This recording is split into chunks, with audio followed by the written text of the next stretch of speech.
झारखंड में सरकार को बने हुए तो कोई बहुत दिन नहीं हुआ है, और सरकार बनते ही इस प्रकार की महामारी आई तो हम बहुत कुछ उसके बारे में काम किया, हम आकलन नहीं कर सकते थे। लेकिन कुछ काम ऐसे हुए जो सरकार से लोग उम्मीद करते हैं। सरकार से पहली लोगों की उम्मीदें क्या होती हैं कि अमन चैन राज्य में होगी, लॉ एंड ऑर्डर ठीक ठाक होगा।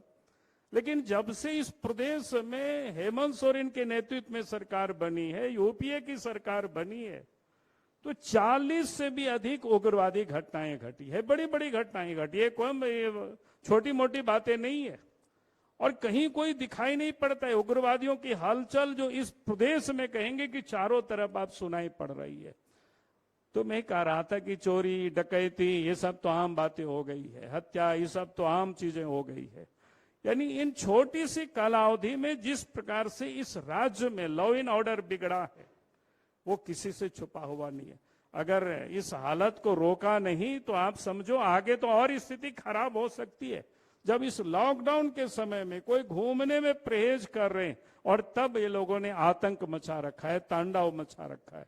तो पहला अगर आप कहें राज्य सरकार की इस लॉकडाउन के पीरियड में जो सरकार से लोगों की जो उम्मीदें होती है कि लॉ एंड ऑर्डर ठीक रहेगा, भय मुक्त होकर के लोग जीवन जी पाएंगे, लेकिन उस पर लोग आज भयाक्रांत है। आप जंगल के पूरे इलाका, चाहे लाहौर दगा के इलाके चले जाओ, पलामू के इलाके चले जाओ, गिरिडीह के इलाके चले जाओ, चाहे बासाए खूंटी के इलाके जंगल में चले जाइए, अब सब जगह से लोग मिलते हैं तो सब जगह यही सूचनाएं आती है कि अब भय का माहौल है, आतंक का माहौल है, डर का माहौल अब पैदा हो गया है। तो सरकार इस मोर्चे पर पूरी तरह से विफल रही है। अगर हम काम की बात करें तो पूरी जब से सरकार बनी है ट्रेजरी में इन्होंने ताला बंद कर दिया। पैसे पड़े हुए, जिन लोगों ने काम किया उन लोगों के लिए भी पैसे नहीं दे रहे हैं, आगे तो काम क्या होगा। तो इस सरकार से आप काम की क्या उम्मीद कर सकते हैं। इन 6 महीनों में तो 6 महीना तो नहीं हुआ है, अब 6 महीना होने को ही चला है, लेकिन इतना 6 महीनों के होते होते ये जो काम लोग कहते हैं ना, पूत के पांव पालने में ही जाना जाता है। तो आप ये समझ में आ गया सरकार किस प्रकार से काम करेगी, कैसे काम करना चाहती है। अब आप देखिए इस कोविड के समय में भी अब झारखंड एक गरीब राज्य है, हर कोई जानता है, आधी आबादी यहाँ गरीबी रेखा से नीचे। जो जांच होती है वो यहाँ तो 4500 रुपया लगता है, जबकि देश के कई एक विकसित राज्यों में, बगल के बिहार है वहां कितना 2500 है, कर्नाटक में 2250 है। जब उन सारे राज्यों को देख करके राज्य सरकार को भी हम लोगों ने कहा कि भाई झारखंड ये गरीब राज्य है, जहां पर निजी लैब में लोग टेस्ट कराते हैं उसकी दरें को आप न्यूनतम कराइए। लेकिन आज तक सरकार ने उस दिशा में नहीं काम किया, क्योंकि आज भी अगर कोई प्राइवेट अस्पतालों में बीमार लोग जाते हैं इलाज कराने तो बेचारे को 4500 रुपया कहीं से भी पत्नी का जेवर बंधक रख करके बेच करके इलाज कराना पड़ता है, बच्चों का इलाज कराना पड़ता है, खुद का इलाज कराना पड़ता है।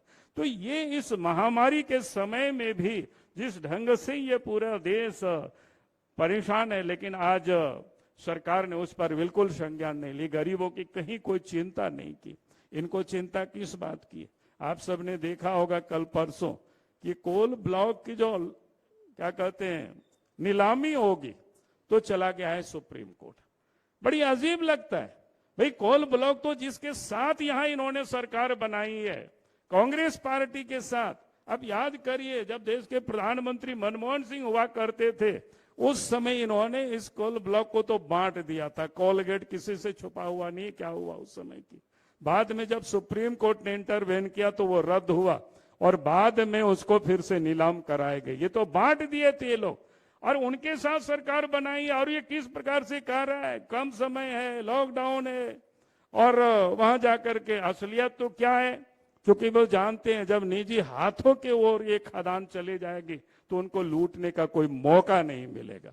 और इसलिए इन्होंने खुद जाकर के जो जानते हैं कि अगर निजी हाथों में नहीं जाएगा तो यहां वहां कुछ अपने गड़बड़ शुरू करेंगे। तो इसलिए मैंने ये कहा कि इस सरकार से इस राज्य के विकास की हम लोग उम्मीद करना तो आप लगता है बेमानी है।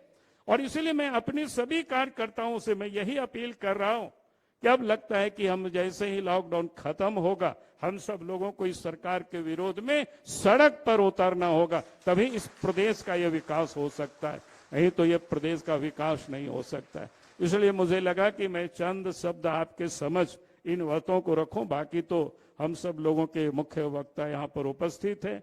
पूरे 1 साल की उपलब्धि और उससे पहले भी 5 साल जो सरकार ने काम किया है, निश्चित रूप से